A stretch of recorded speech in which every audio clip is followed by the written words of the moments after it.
Welcome to Plot 27. The story begins after the human world has been destroyed by war, leaving behind only the Lost Lands, a dangerous region filled with strange creatures lurking in the shadows. The few humans who remain now live in a hidden refuge known as the City Beneath the Mountain. Gray Alys, a powerful sorceress, is sentenced to death for defying the church's laws.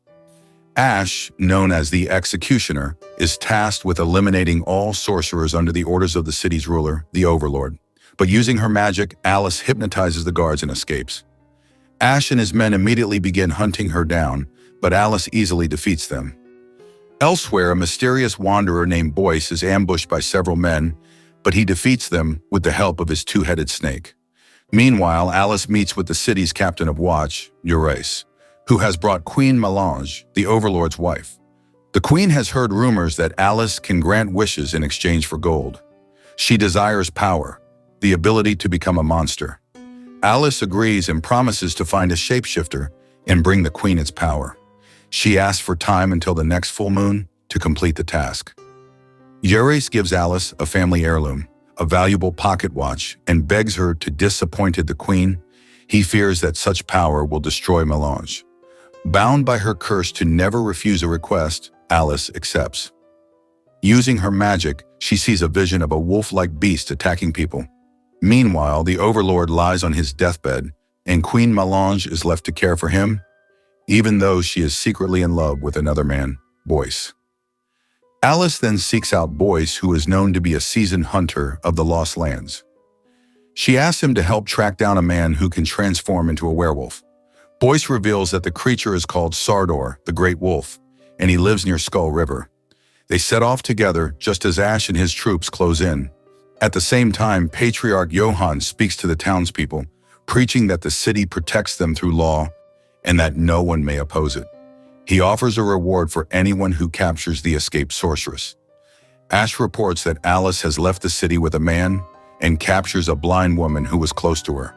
Under threat, the woman reveals that both Sorceress and Queen Milla visited Alys. On the road, Alys and Boyce reach a trade post where they meet Boyce's friends Mara and her brother Ross.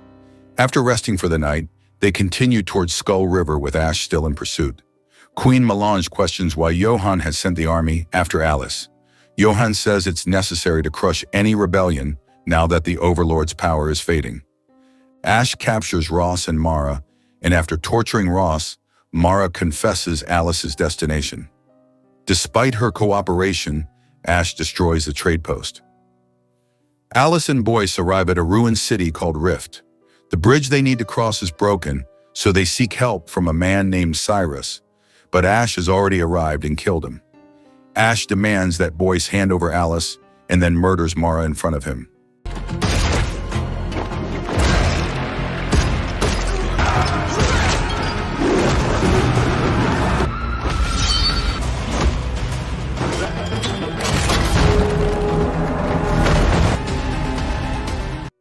Wounded by a bullet from Ash, Boyce is in danger, but Alys uses her magic and they manage to escape. Meanwhile, it is revealed that Queen Milla is pregnant with Boyce's child and she kills the Overlord. Alys and Boyce enter Shadow's Bane, a dark region where monsters and demons roam at night. They light a fire for protection, but when the tower lights ignite, the creatures begin to swarm.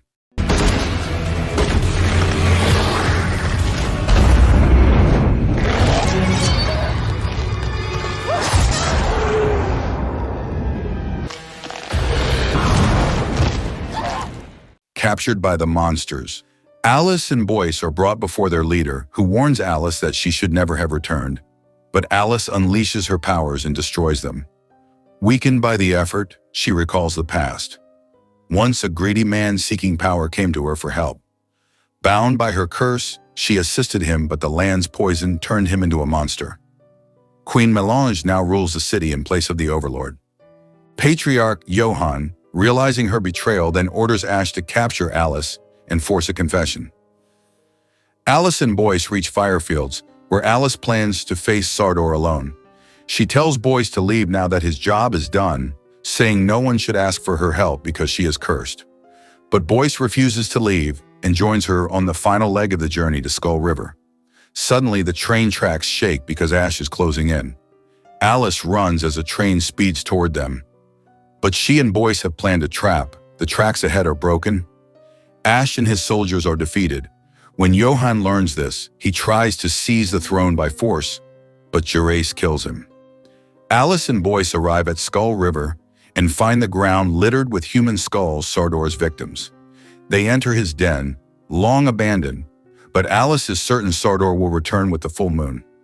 Back at the city, it's revealed that Queen Melange also had a relationship with Gerace. He warns her not to seek Sardor's power now that she already holds the throne.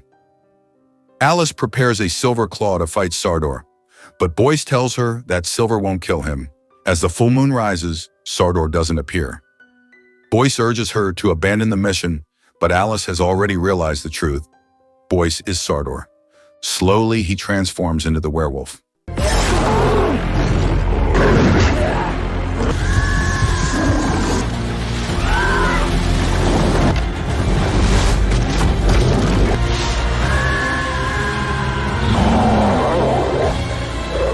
Alys defeats Sardor when the full moon is briefly obscured, forcing him back to human form. She hypnotizes the weakened Boyce and puts him to sleep. When he wakes, Alys has tied him up. She reveals she secretly placed a silver coin in his body when he was shot. Boyce pleads with her to grant his wish because she can never refuse. His wish is her. But as the moon reappears, Alys stabs him with a silver dagger. After burying Boyce, Alys returns to the city, carrying the werewolf's pelt. The people rejoice, ready to destroy the corrupt church and overthrow the rulers. Alys gives the fur to Gerace, instructing him to have Queen Melange wound herself and wear it to gain Sardor's strength. Gerace demands his watch back, feeling his wish was denied, but Alys insists he earned it. Before leaving, Alys tells Melange the fur belonged to Boyce, the father of her unborn child. The queen breaks down in tears. Alys has fulfilled Gerace's wish to break Melange's heart. Enraged by betrayal, Melange kills Gerace. A full rebellion erupts following the overlord's death and the fall of the corrupt church. As the werewolf pelt burns, Boyce rises from his grave and alive once again. Alys admits she always knew Boyce loved the queen, but they could never be together because he was a monster. Queen Melange had wanted Sardor's power to become a werewolf herself to be with Boyce, but now she refuses to wear the fur. Alys knows that Boyce will live on, and together they continue their journey into the Lost Lands, and the movie ends.